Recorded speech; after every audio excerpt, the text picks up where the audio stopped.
வணக்கம். கதிரவன் டாக்கீஸ் நிகழ்ச்சிக்கு உங்களை அன்புடன் அழைக்கின்றேன்.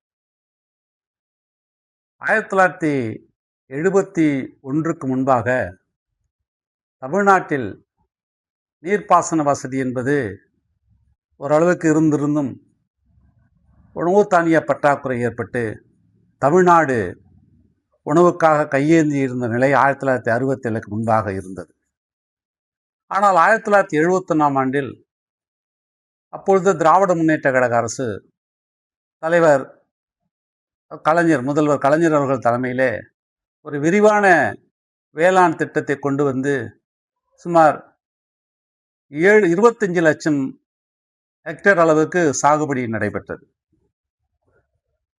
பின்னர் காவிரி பிரச்சனை ஏற்பட்டு 1974 பிறகு இயற்கை சீற்றங்கள் இவற்றின் அடிப்படையில் விவசாயம் நிலங்கள் என்பது வெகுவாக குறைந்து வந்து வேளாண் தொழிலை விட்டு பலர் வெளியேறி, இன்னொரு காரணம் அனைவரும் ஒரு உயர்ந்த கல்வியை பெற்றக்கூடிய ஒரு சூழலில் இருந்த காரணத்தாலும் பெரும்பாலானவர்கள் அடுத்த தலைமுறைக்கு அதை கடத்தி செல்லாமல் வேளாண்மையை விட்டு வந்துவிட்டார்கள்.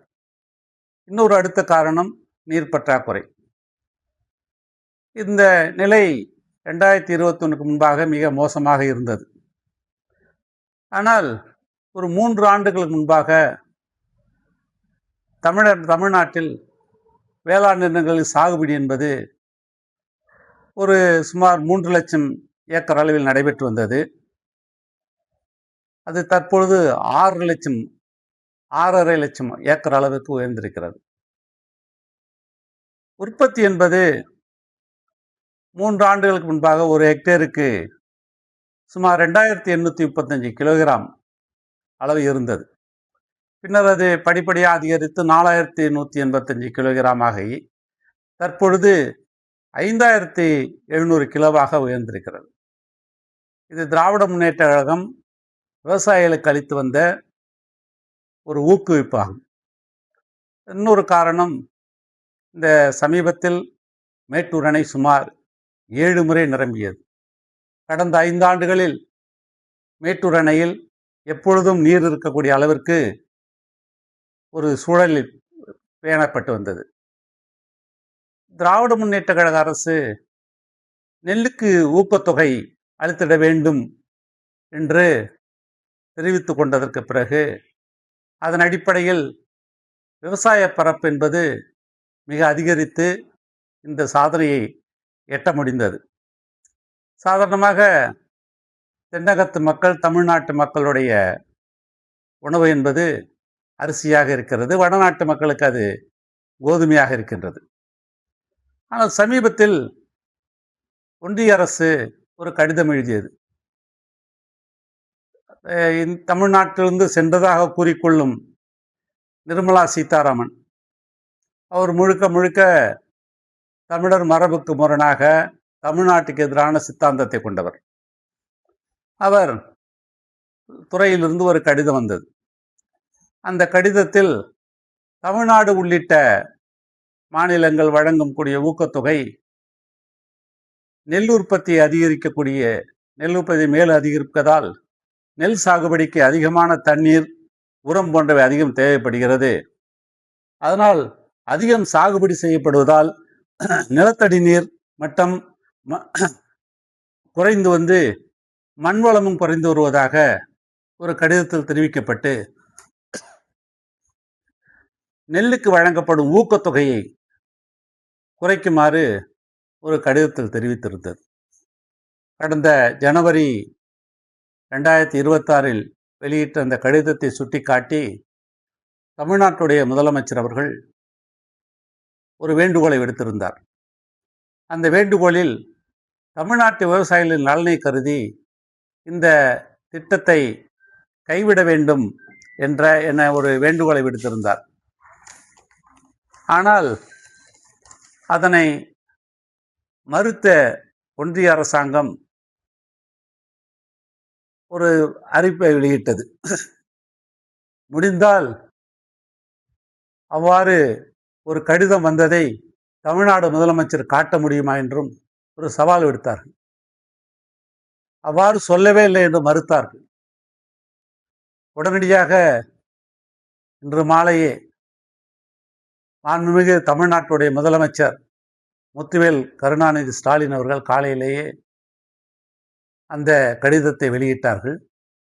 அந்த கடிதத்தில் மிக தெளிவாக ஒன்றிய அரசு இந்த ஊக்கத்தொகை வழங்கக்கூடிய முயற்சியை கைவிட வேண்டும் என்றும் அதை பரிசீலனை செய்யலாம் என்றும் கூறியிருந்தாலும் கூட அவருடைய நோக்கம், அந்த கடிதத்தினுடைய சாராம்சம் என்பது கோதுமை, அரிசி போன்றவற்றுடைய விளைவிப்பு காரணத்தால் நீர்மட்டம் குறைந்துவிடும், அதிக நீர் பயன்படுத்தப்பட்டு வருகிறது, உரத்தட்டுப்பாடு ஏற்படும் போன்ற காரணங்களை சொல்லி அதற்கு பதிலாக எண்ணெய் வித்துக்களை பயிரிடலாம் என்று ஒரு ஆலோசனையை கூறியிருக்கிறார்கள். எண்ணெய் வித்துக்கள் வட மாநிலங்களில் உள்ள நிலங்களுக்கு ஏற்றதாக இருக்கும். ஆனால் தமிழ்நாட்டில் பெரும்பாலும் அரிசி பற்றாக்குறை என்ற ஒன்று ஏற்பட்டுவிடக்கூடாது என்பதற்காக திராவிட மாடல் அரசு மிக சிறப்பாக செயல்பட்டு கொண்டு வருகிறது. எப்படியேனும் தமிழ்நாட்டை வஞ்சிக்க வேண்டும் என்ற ஒரே சிந்தனை கொண்ட ஒன்றிய அரசு இப்படி ஒரு பொய்யை சொல்லி வசமாக மாட்டிக்கொண்டு விட்டது. அந்த விவசாயிகளுக்கு, வேளாண் மக்களுக்கு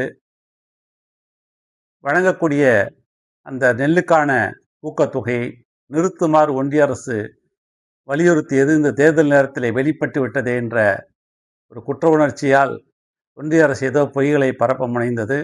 ஆனால் அது முளையிலே கிள்ளி எறியப்பட்டது. மார்க்சிஸ்ட் கட்சியினுடைய பொதுச் செயலாளர் மரியாதைக்குரிய சண்முகம் அவர்கள் கூறியது போல, தோழர் சண்முகம் அவர்கள் கூறியது போல, பொய் சொன்ன வாய்க்கு போஜனம் கிடைக்காது என்று சொன்னார்.